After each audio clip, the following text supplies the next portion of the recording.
Le grand dialogue. Le grand dialogue de l'émission de débat du studio Tamani sur votre radio. Le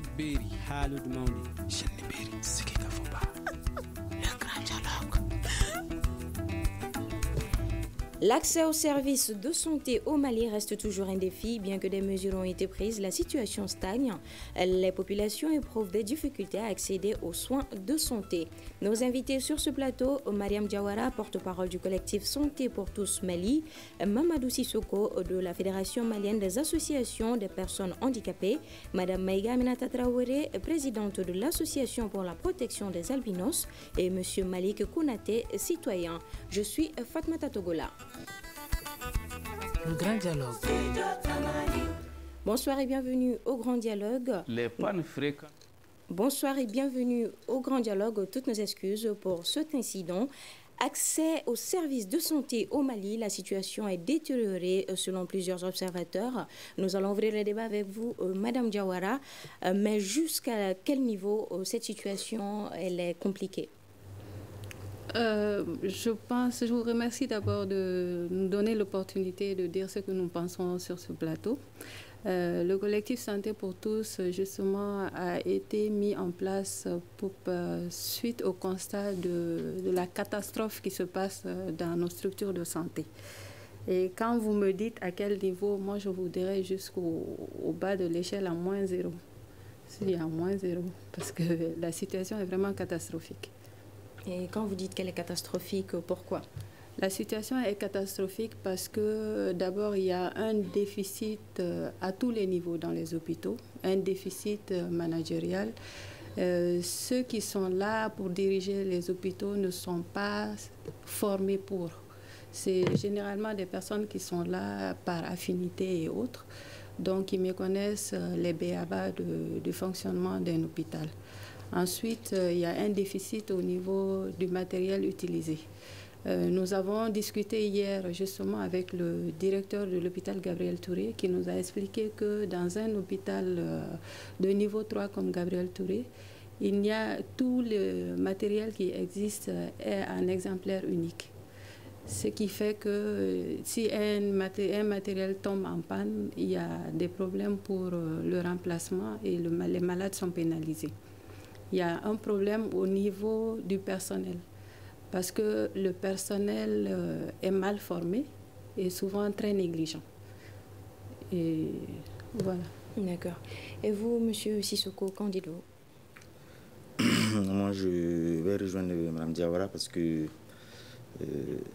au Mali, il faut reconnaître qu'on ne va pas dire que la situation est catastrophique, mais on a beaucoup à faire parce que déjà, dans un domaine de droits socioculturels tel que la santé, et qui est un droit pour tous les Maliens et Maliennes, quand on constate déjà qu'au niveau de la législation, nous n'avons pas de loi inclusive qui vont donner des politiques qui ne sont pas inclusives et, comme elle a dit, des plans d'action qui ne reflètent pas les besoins réels des populations, c'est tout à fait normal que nous nous retrouvions face à des résultats catastrophiques, comme elle le dit. D'accord. Alors, Monsieur Konaté, en tant que citoyen, quelle est votre observation par rapport à cela? En fait, je vais rejoindre ma voix à mes prédécesseurs. C'est en fait tout simplement il y a un manque de volonté politique dans notre pays, parce que quand on constate réellement en tant que, moi je vais rebondir un peu en tant que citoyen, quand on regarde un peu le ministère en charge de la santé, le ministre même en question est citoyen où la question doit être posée. Et si on regarde aussi dans nos hôpitaux, qui doit s'occuper des malades, qui doit faire quoi et qui ne doit pas faire. Maintenant, si on regarde comme elle a dit, l'hôpital Gabriel Touré, c'est comme les raïdas. Tu rentres quand tu veux, tu sors quand tu veux. Et souvent même, on constate, souvent il y a des vigiles à la porte. Oui, mais il y a des vigiles, souvent on présente juste des formes en disant que je viens pour voir telle personne, on te laisse passer. Hier même, je suis passé là-bas pour juste voir réellement si c'est vrai. J'ai demandé au vigile, il a dit que tu vas aller voir. J'ai dit, je vais aller voir tel professeur. Il m'a laissé passer. Donc, ça veut dire que c'est devenu n'importe quoi. Et je peux me permettre aussi de me mettre en blouse blanc, et en même temps de rentrer dans l'hôpital et faire ce que je veux. Donc, l'État doit prendre sa responsabilité et aussi l'administration, la même chose, tel que dans les hôpitaux.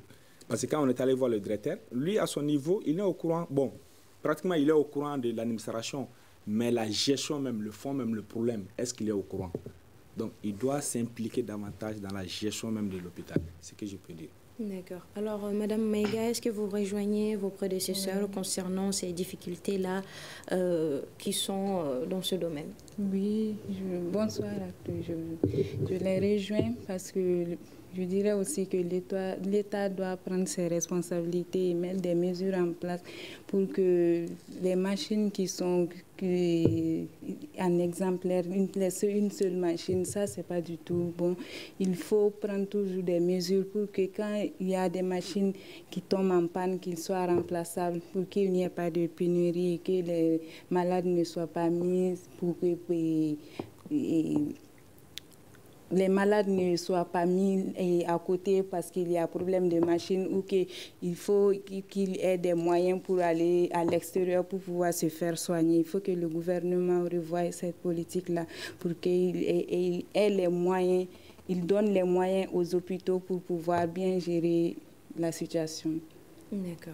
Et comme vous avez souligné la question, le scanner de l'hôpital Gabriel Touré était en panne pendant 7 mois. Selon le directeur du CHU Gabriel Touré, Kassoum Mamourou Sanogo, les appareils sont surexploités. Je vous propose de l'écouter. Les pannes fréquentes de nos équipements, dont le scanner, sont liées à la surutilisation de ces équipements. En parlant du scanner, voici une machine qui est très robuste, très solide, qui sert à faire des images, des radiographies, mais la sollicitation est telle que cette machine, une fois qu'on l'allume le matin, on ne peut plus l'éteindre. Ça veut dire que c'est une machine qui tourne 24 heures sur 24. Une machine ne peut pas tenir un tel régime pendant longtemps. Le fabricant ne l'a pas prévu ainsi. Alors, vous venez d'entendre tout de suite le directeur du CHU, Gabriel Touré. Peut-on s'attendre à une réponse adéquate pour éviter ce genre de situation, Madame Diawara? Normalement, la réponse adéquate doit venir des décideurs. C'est à eux de mettre à la disposition des différentes structures le budget adéquat pour faire les achats et aussi prendre les mesures nécessaires. Je reviens un peu sur la législation en la matière. C'est une abomination qu'il existe une loi hospitalière depuis 2002 et que les chefs de service méconnaissent cette loi. Et je peux vous assurer que même au ministère de la Santé, beaucoup ne la connaissent pas. Ce n'est pas des paroles en l'air. J'ai discuté avec beaucoup de médecins qui méconnaissent complètement le contenu de cette loi. Alors que si cette loi avait été divulguée à bon escient, on aurait pu éviter beaucoup de choses parce que les usagers auront connu leurs droits et auront su que faire en cas de problème.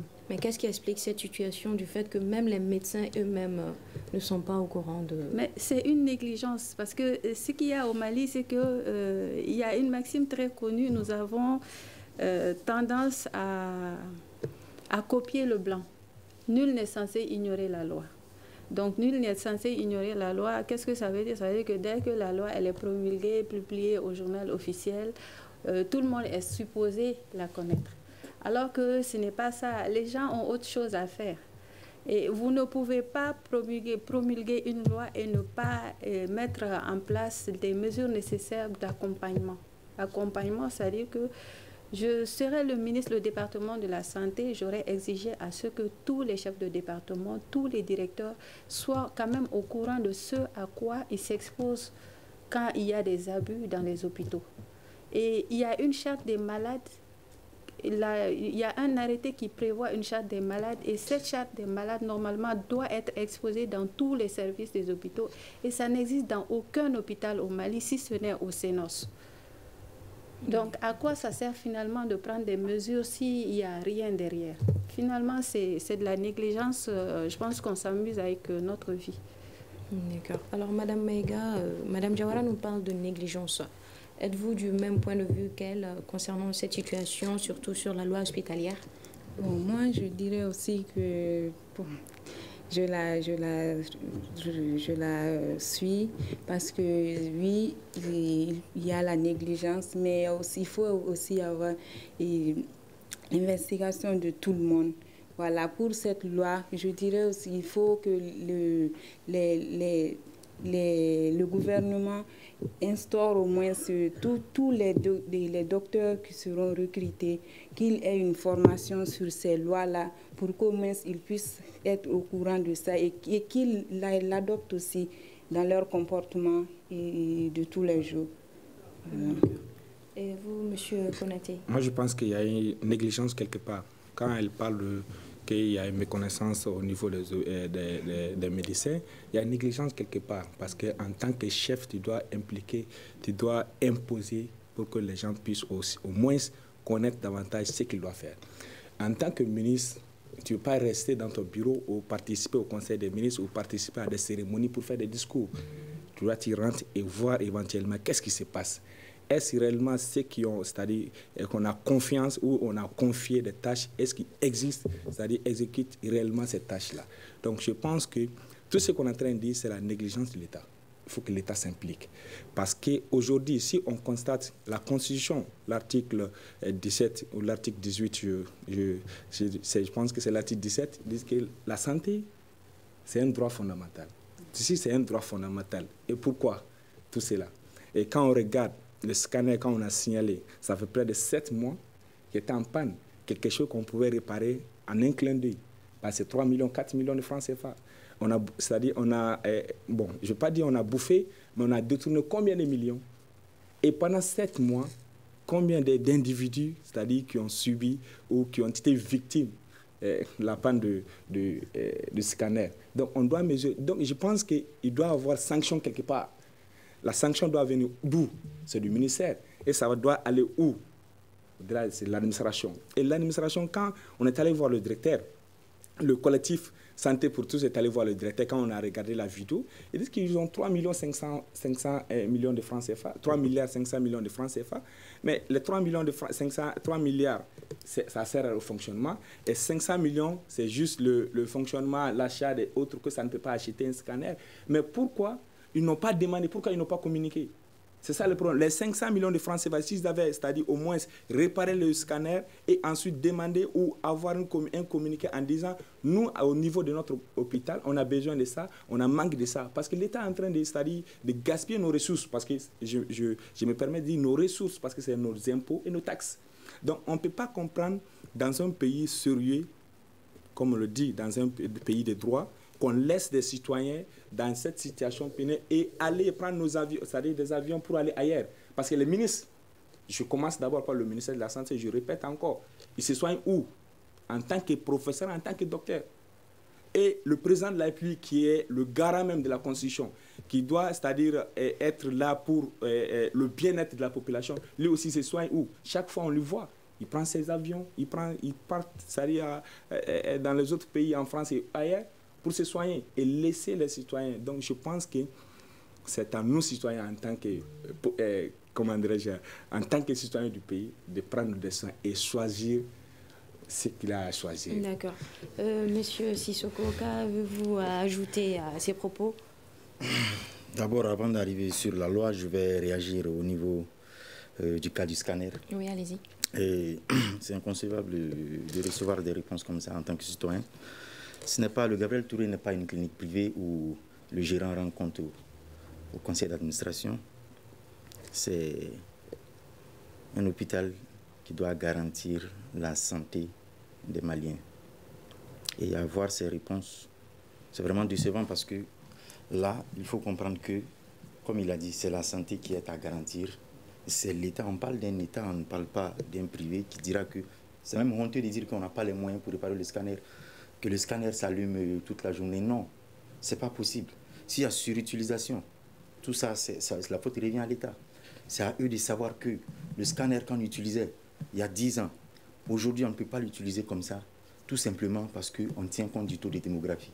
Et tout simplement à partir de ce taux de démographie-là, nous sommes amenés à avoir des plans de prévision. Si on utilisait un scanner de 2000 à 2010, on doit comprendre que de 2011 à 2025, on doit utiliser 3 scanners. Parce que Bamako, passant de 1 million, va passer à tel million d'habitants. C'est un travail global. C'est un travail d'équipe. Comme on l'a dit, c'est vraiment quelque chose qui touche tous les secteurs et qu'on vient regrouper au niveau de la santé pour sortir quelque chose de positif. Quand il dit ça déjà, ça sort les insuffisances. Hein. Ça sort les insuffisances de la gestion. Mais est-ce que l'État est le seul réellement à blâmer, selon vous? L'État d'abord. Le seul, tout le monde, quand on blâme l'État, tout le monde va se retrouver dedans.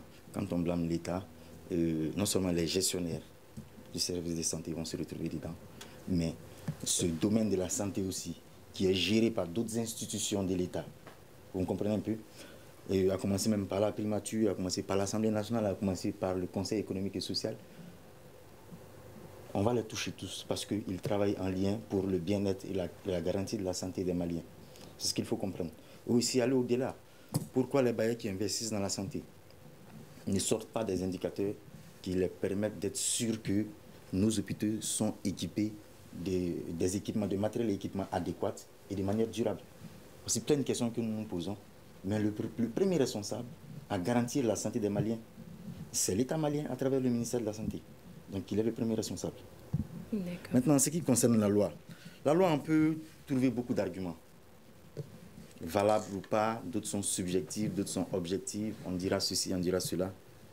Mais je vous dis une chose en matière de loi, quand une loi est promulguée, après un temps, si ça ne passe pas, ne cherchez pas loin, c'est que la loi n'est pas appliquée.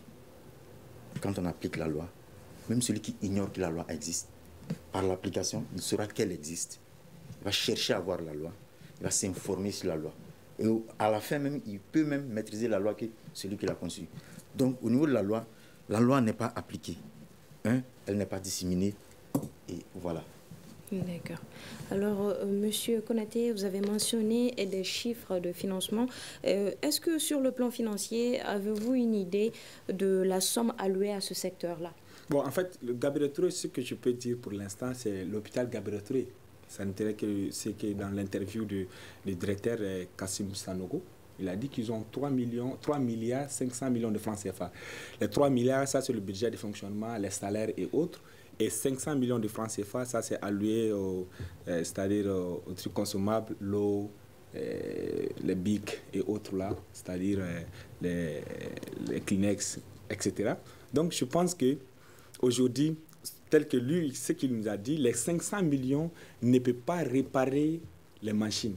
Et les gains recueillis durant... Les gains recueillis, il n'a pas parlé de ça. Je pense que dans l'interview, il y a quelque chose qui manque parce qu'il devait être, cette question devait être posée. Ensuite, il devait nous donner des réponses par rapport à cela. Mais je pense que par rapport à ça, l'État aussi a sa responsabilité. Parce que l'hôpital Gabriel Touré, c'est un hôpital public. C'est sous le tutelle du ministère de la Santé. Et le ministère de la Santé est lié à qui? Le chef du gouvernement. Le chef du gouvernement, il est dans la mission de qui? C'est le chef de l'État. Je pense que ça doit être sûr. Et le chef de l'État, le jour quand il a juré qu'il va faire quoi pour le bonheur des Maliens, je pense qu'aujourd'hui, le peuple a réclamé quelque chose. La santé. Aujourd'hui, on est en train de parler de la santé, mais il y a plus encore. Il y a l'éducation, il y a beaucoup plus encore. Mais si on regarde, l'État ne s'implique pas et que c'est-à-dire nos gouvernants eux-mêmes ne se soignent pas ici, au Mali, ils se soignent ailleurs. Quelle est la concordance? Est-ce qu'ils sont réellement, qu'est-ce que le peuple, c'est-à-dire la population, les citoyens a besoin? Ils ne sauront pas. Donc je pense qu'on doit exiger, moi à mon avis en tant que citoyen, exiger au ministre de la Santé d'aller se soigner ou faire des consultations à l'hôpital Gabriel Touré et de demander au président de la République la même chose. Au lieu d'aller ailleurs, s'ils ont besoin des matériels, s'ils ont besoin c'est-à-dire des médecins qui sont qualifiés dans le domaine, ils n'ont qu'à recruter des médecins qui sont qualifiés, de venir aussi parce que la population aussi a besoin. Moi, je peux avoir, c'est-à-dire, comment dirais-je, une telle situation, je peux être dans leur situation, il n'y a pas de médecins qui sont qualifiés, donc ils m'ont laissé comme ça, je vais mourir comme ça, parce que je n'ai pas les moyens, parce qu'ils ont les moyens. Aujourd'hui, ils n'ont pas les moyens parce que c'est nos ressources qu'ils prennent et ensuite ils vont ailleurs. Donc je pense que ils doivent laisser tout ça là. Au lieu de dépenser ailleurs, dépensons ici. Et je pense que le peuple aussi doit prendre sa responsabilité. Je répète la même chose. C'est au peuple de prendre sa responsabilité. Parce que la santé n'est pas gratuite. On paye. Même la consultation, on paye. L'argent va où? Et nous, on est là chaque fois dans nos grains, au bord du fleuve ou au bord du goudron, en disant l'État a fait ceci, le président de la République a fait cela. Il faut qu'on s'implique nous-mêmes. Et c'est-à-dire connaître davantage où vont nos ressources et qu'est-ce que nous voulons. Et qu'est-ce que nous, on peut? Parce que souvent, on a l'habitude de réclamer chaque fois nos droits. Il faut connaître aussi ses devoirs. Le devoir, c'est quoi? C'est d'aller voir réellement qu'est-ce qui se passe et qu'est-ce que je peux faire. Donc, vous pensez à une audite de ce secteur-là? Mais bien sûr, pourquoi pas? Pourquoi pas? C'est-à-dire, je pense que le collectif est là. Je pense j'ai vu dans leur page, ils ont beaucoup de choses, beaucoup de missions. Il y a beaucoup de missions telles que l'Observatoire et autres. Je pense qu'avec ces missions-là, le peuple va s'impliquer davantage pour retrouver... Madame Diawara, et vous, est-ce que vous avez une idée du budget alloué à ce secteur-là, le domaine de la santé? Non, sincèrement, j'en ai aucune idée. C'est, comme il a dit, c'est hier que j'ai su que 3,5 milliards étaient alloués à Gabriel Touré. Mais ce que je n'ai pas compris, c'est que l'État subventionne Gabriel Touré à 3,5 milliards de francs. Et on ne sait pas où vont les autres ressources. Parce que Gabriel Touré a une autonomie de gestion. Comment l'État peut injecter 3,5 milliards et que Gabriel Touré se trouve encore demanderesse? Je ne comprends pas. Il y a des questions encore qu'il faut poser et que nous irons poser. Parce que vu tout ce qui s'y passe, à Gabriel Touré, c'est quand même... tous les malades, toutes les urgences qui vont là-bas, c'est comme il a dit, c'est Raïda. C'est le Raïda des hôpitaux.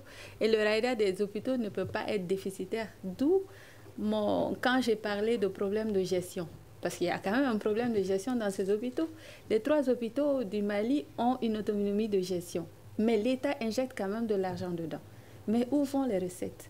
Qu'est-ce qu'on en fait? Qu'on nous explique. Mais donc, est-ce qu'on peut parler de malgérance ou de détournement dans cette situation-là? Je ne saurais le dire. Je préfère dire malgérance. D'accord. Et mal répartition plutôt que détournement, parce que détournement, c'est trop dire. Je ne veux pas me retrouver devant le juge au sortir de cette émission. D'accord. Voilà. Et vous, Madame Maïga, que pensez-vous de toute cette situation concernant le plan financier? Franchement, les ressources de l'hôpital Gabriel Touré, franchement, avec ces ressources-là, il ne devra pas avoir d'autres financements venant de l'État parce que, franchement, ils ont beaucoup de consultations, ils ont beaucoup de choses et que les malades même vont payer. Donc, franchement, on doit avoir un point de vue... On doit connaître franchement où vont ces ressources-là, franchement. D'accord. Et vous, M. Sissoko? Ok, merci. En termes de ressources, souvent ça varie, on donne des chiffres. Je ne suis pas spécialiste du budget, mais je crois entendre souvent 15%. L'État alloue 15% de son budget à la santé. Voilà, ça c'est un. Mais ici, même s'il y a eu ce cas de l'hôpital Gabriel Touré, et je ne souhaiterais pas qu'on fasse le focus sur le cas de Gabriel Touré. Et c'est bon de faire le focus sur l'accès à la santé même. D'accord. Et l'accès à la santé, non seulement pas Gabriel Touré, même pas Bamako, mais... C'est pas que Gabriel Touré qui est confronté à cette situation, même au point G. L'accès à la santé au Mali, c'est autre chose. Parce que, vous voyez, hein, nous parlons du cas de la capitale. Essayons d'imaginer les capitales régionales, les cercles, les fins fonds. Mais c'est des Maliens qui sont là-bas comme nous. Ils ont droit à cette santé comme nous. Vous me suivez un peu? Donc, quand je vais extrapoler sur toute l'étendue du territoire, et déjà que nous constatons que dans la capitale, ça ne va pas, essayons un peu d'imaginer ce qui se passe dans les régions. Ça, c'est un. Au deuxième point aussi, nous parlons de la santé en général, mais l'accès à la santé spécifique pour des groupes vulnérables qui ont plus besoin de santé, je prends le cas des personnes handicapées, c'est encore déplorable. Vous comprenez un peu? Les infrastructures ne sont pas accessibles. La communication, les supports de communication ne sont pas accessibles.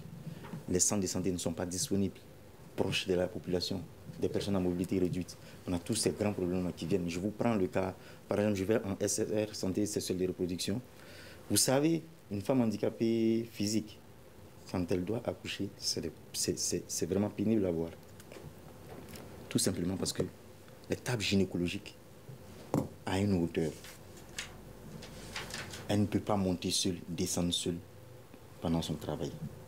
Et que les sages-femmes ne sont pas disponibles, ne sont pas disposées, ne savent même pas aussi comment s'y prendre.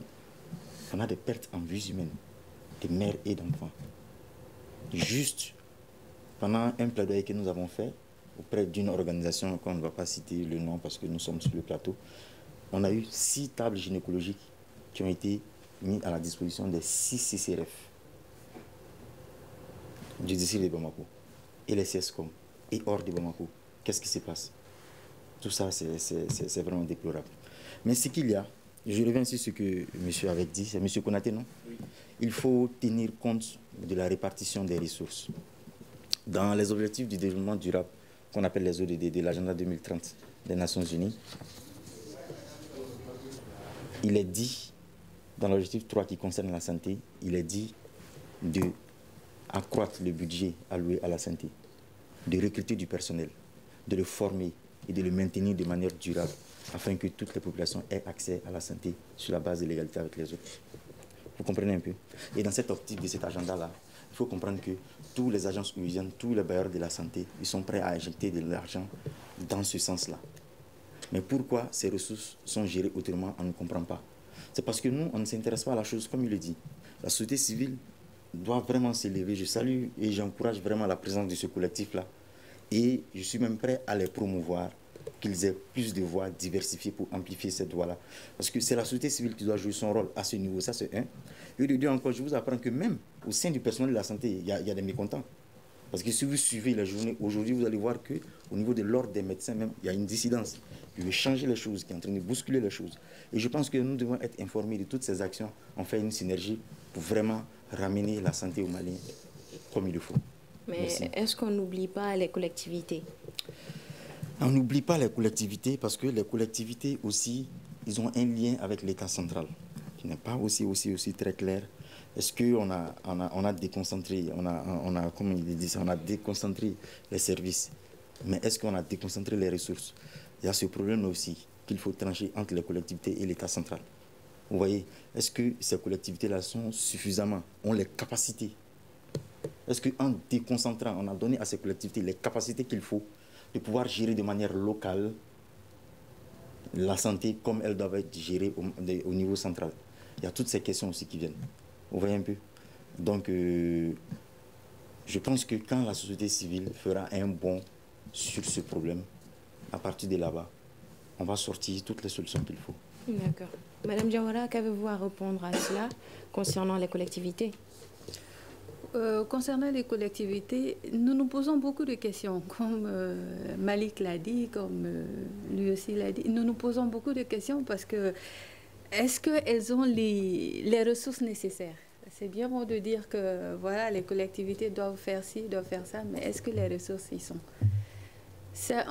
Là, je crois que si la société civile s'y met, nous pourrons répondre à beaucoup de questions, nous pourrons avoir beaucoup de réponses. Parce que si tout ce désordre-là existe maintenant, c'est que nous nous sommes un peu endormis, nous les avons laissés faire, et au détriment de nos vies. Chacun ici a une petite histoire avec les hôpitaux. Chacun a une mauvaise expérience des hôpitaux. Je ne dis pas que tous les médecins sont mauvais, la preuve, mon mari est médecin. Mais je dis quand même qu'il y a beaucoup de choses à changer, beaucoup de choses à revoir et que si la population ne s'y met pas, c'est un suicide collectif. Et quand vous dites qu'ils n'ont pas les ressources nécessaires, qu'est-ce qui explique cela? Pour le moment, je ne le sais pas. Je ne saurais vous répondre pour le moment parce que nous sommes en train de prendre différents contacts. Et j'ai peur de raconter des bêtises qui pourront me rattraper après parce que vous avez des vidéos, il y a des enregistrements après. Donc, je préfère aller au fond de nos enquêtes et puis revenir peut-être vous donner les bonnes réponses. Parce qu'il y a tellement de questions qui sont là et qui mériteraient qu'on s'y mette. Et si les décideurs étaient un tout petit peu sensibles à ce qui se passait, ils seraient un peu accessibles aussi.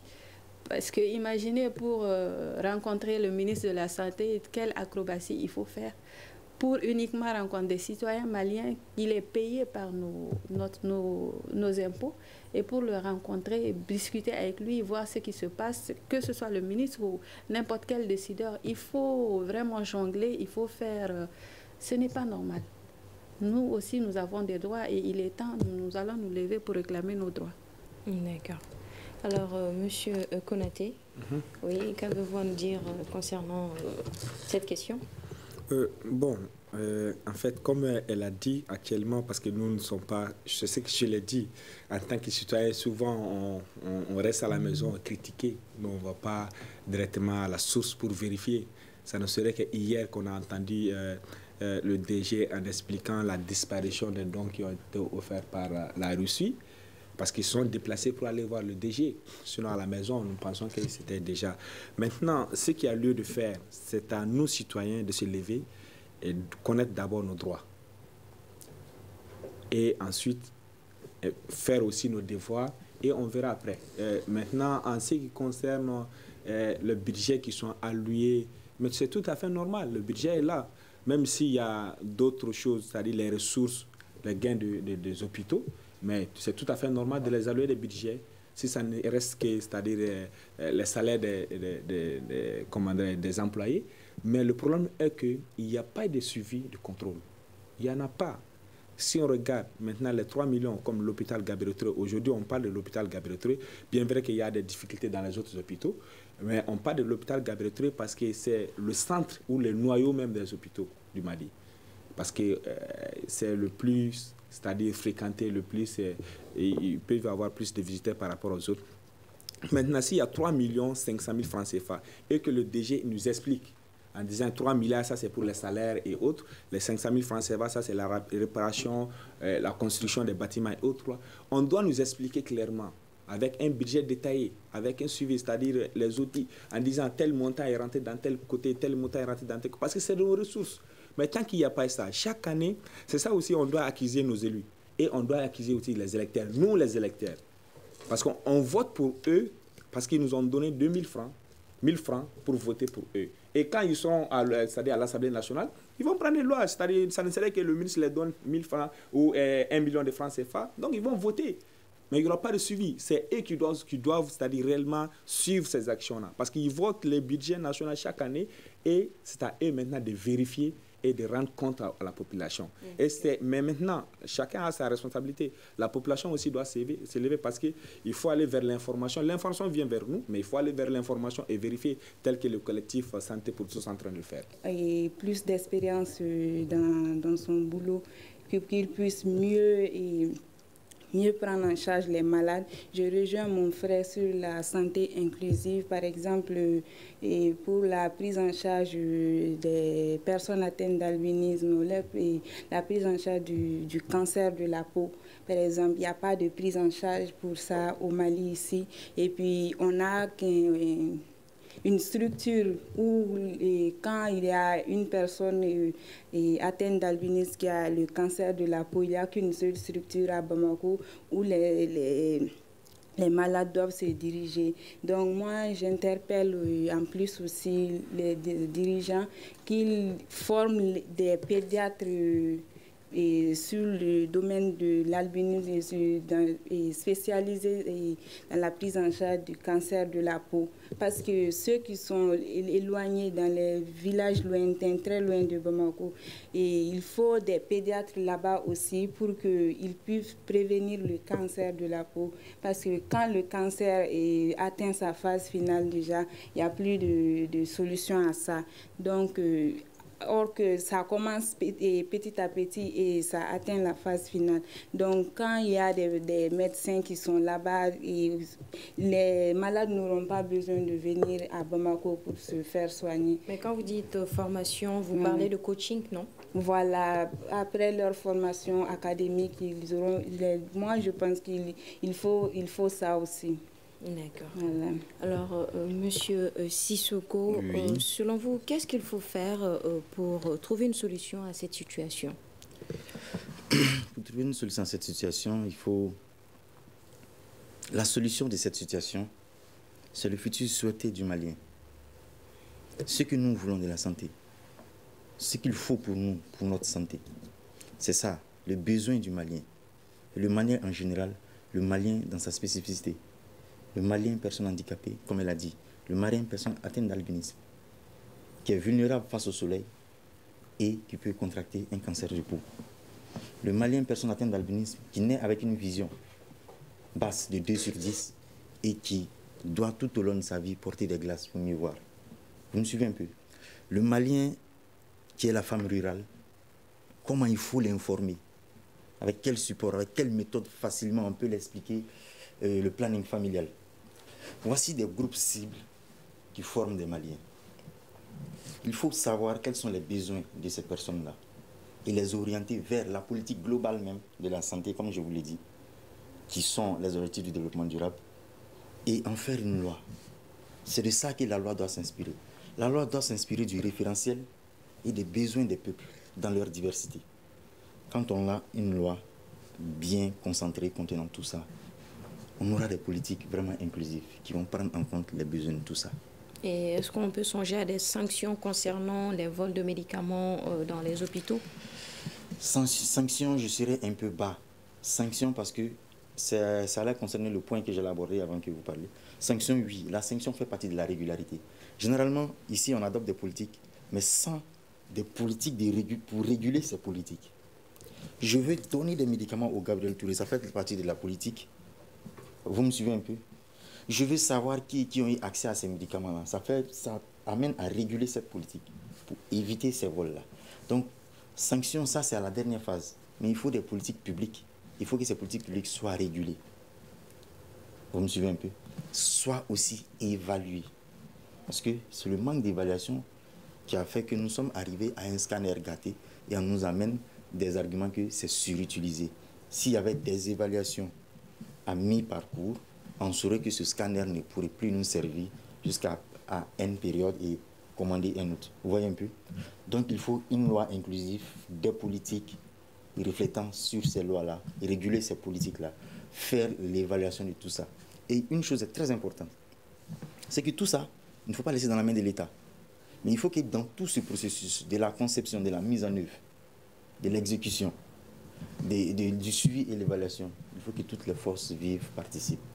Et l'État et la société civile. C'est très important. D'accord. Et vous, Madame Diawara, en termes de solutions? En termes de solutions, déjà, nous, au niveau du collectif, nous avons pensé à nous former d'abord, à nous informer et à nous former sur les différentes lois qui existent sur l'environnement juridique au Mali, notamment la loi hospitalière et la charte du malade. Dans ces différentes lois, nous avons des pistes de solutions, des pistes qui garantissent quand même le droit du citoyen lambda aux soins de qualité, à des soins de qualité. Et ce que nous proposons de faire, c'est de divulguer au maximum ces lois et ces chartes. Et cette charte, pour que tous les citoyens sachent qu'ils ont des droits et que si jamais il y a des abus, que ces abus ils ont des recours, même si on a peu foi à la justice, mais je pense qu'il faut qu'il y ait quand même un précédent. Il faut qu'il y ait des sanctions pour que certaines pratiques ça cesse. Pour que ça s'arrête, il faut diffuser au maximum les lois, diffuser dans toutes les langues, informer le citoyen de tout ce qui se passe dans les hôpitaux, parce que nous avons un œil normalement sur la gestion de ces hôpitaux à travers l'association des consommateurs. Et puisque l'association des consommateurs ne joue pas son rôle, le collectif est décidé à se battre pour que nous ayons aussi notre place. Que voulez-vous dire par là quand vous dites que l'association des consommateurs ne joue pas son rôle? Parce que comment vous pouvez penser que le scanner de l'hôpital, je reviens à cette histoire de scanner, mais ce n'est pas que le scanner. Hier, nous avons discuté avec le directeur qui nous a parlé nous avons vu que le scanner, mais il y a d'autres matériels qui sont là et qui ne fonctionnent pas. Et comment ça se fait que le simple accès aux urgences, on n'est pas capable de réguler ça? C'est-à-dire que quand quelqu'un vient aux urgences, dans l'article 10 de la loi hospitalière, la personne est automatiquement prise en charge par un médecin. Est-ce que si l'association des consommateurs jouait son rôle, on aurait vu certaines personnes mortes parce que, pour faute de soins? Est-ce que si l'association existait réellement, il y aurait eu manque de médicaments quelque part? Il y aurait eu même vol de médicaments? Il y aurait eu des soins déficitaires? Parce que qu'est-ce qui se passe? On ne sait pas à qui s'adresser. Et l'association ne joue son rôle ni sur le plan de la santé, sur aucun plan ici au Mali. Je suis désolée, je m'excuse de le dire, mais c'est vrai. D'accord. Monsieur Konaté, qu'avez-vous ajouté en fait, comme ils l'ont dit, en fait, moi je pense que la solution doit venir de nos gouvernements. Il n'y a pas d'autre solution que ça. Nous, en tant que citoyens, on peut faire comme on dit, nos ouya-ouya, mais c'est à eux de décider. Et c'est à eux aussi d'appliquer la loi. Parce que le président de la République est le garant de la Constitution et les exécutions, c'est-à-dire c'est le ministère et autres. Maintenant, je pense que nous, notre rôle à jouer dans cet état, dans cette situation, c'est de prendre les choses en main et voir réellement qu'est-ce que nous-mêmes, on veut comme dirigeants. Mais ne pensez-vous pas qu'on a assez de lois, on a suffisamment de lois? C'est pour ça que moi j'ai l'habitude de dire au Mali, on est tellement, si on doit qualifier un pays développé en termes de documentation ou en termes de texte, le Mali faisait partie des premiers déjà, parce qu'on est fort dans ça. On peut s'asseoir pendant 30 minutes, on écrit tout ce qu'on veut. Et voilà, tout est bien fait. Même si Washington, on va là-bas, tout le monde va voter pour. Mais le problème, c'est que c'est dans l'application qu'il y a problème. Pourquoi? Parce que si on regarde réellement au moment où l'année passée, c'était même pratiquement la même période, l'année passée, les médecins étaient en grève pendant 38 jours. Imagine, 38 jours, le ministre qui était en charge, il était là-bas, il n'a rien fait. Après, paf, lui il est parti, il y a un nouveau. Après, il y a une négociation, paf, les médecins ont recommencé. Qu'est-ce qui a changé? Il faut d'abord que l'État prenne sa responsabilité, c'est-à-dire améliorer d'abord la condition de vie de nos médecins. Améliorer aussi la condition, c'est-à-dire la condition même d'hospitalisation de nos malades. Parce que quand on regarde à l'hôpital, on va trouver aussi dans les vérandas, tu verras des femmes par terre, des enfants par ici. Et moi qui ai été victime l'année passée, le 11 janvier 2017, à l'approche même du sommet, j'ai été victime, c'est-à-dire de circulation. Quand je suis parti à urgence, j'ai passé 30 minutes avant qu'on... Il a fallu que voilà, je joue mon rôle de l'activiste ou je joue mon rôle de journaliste pour qu'ils s'intéressent à moi. Et quand ils ont commencé, la dame, je l'ai demandé, elle m'a dit qu'elle n'a pas de ciseaux. Comment se fait-il que dans une urgence, on peut dire qu'il n'y a pas de ciseaux pour soigner, c'est-à-dire une malade? Non, ça c'est exagéré. Je pense que l'État doit prendre sa responsabilité. La solution ne peut venir que eux. C'est à eux maintenant de jouer. Nous, on peut tout dire. Tant qu'eux ne mettent pas la main, il n'y a rien du tout. Merci. Et vous, Madame Maïga, avant de boucler ce débat? Je le rejoins et je soutiens ça aussi. C'est à nos dirigeants vraiment de prendre les responsabilités pour l'application et le suivi, comme mon ami l'a dit. Il faut qu'il y ait un suivi pour que tout soit mis dans l'ordre et que tout aille bien. Franchement. D'accord. Merci beaucoup, Madame Maïga. Oui, vous voulez réagir? Oui, juste un dernier 20 secondes message, seulement le temps. Un dernier message très rapide. Voilà, allez-y. Voilà, il faut constater qu'il faut reconnaître que nous sommes dans un environnement démocratique et la liberté d'opinion et d'expression existe. J'interpelle tous les Maliens vraiment, à savoir qu'ils ont des droits et devoirs auxquels ils doivent aspirer. Nous les interpellons à savoir que le processus électoral n'est pas quelque chose de fait pour que les politiciens, c'est l'avenir de nous et de nos enfants sur une étape de 5 ans. Donc, on interpelle tout le monde à vraiment choisir sur des critères du développement. Merci beaucoup, M. Sissoko. Et cela me fait à ce débat sur l'accès, les défis liés à l'accès aux services de santé. Un grand merci à nos invités. Mariam Diawara, porte-parole du collectif Santé pour tous Mali. Mamadou Sissoko, de la Fédération malienne des associations des personnes handicapées. Madame Maïga Aminata Traoré, présidente de l'Association pour la protection des albinos. Malik Konaté, citoyen. C'était une présentation de Fatmata Togola, la mise en onde de Gagny Conté. La régie vidéo est assurée par Mamadou Ouattara. C'est une réalisation et une coordination de Mohamedou Touré. Le grand dialogue. Le grand dialogue de l'émission de débat du studio Tamani sur votre radio.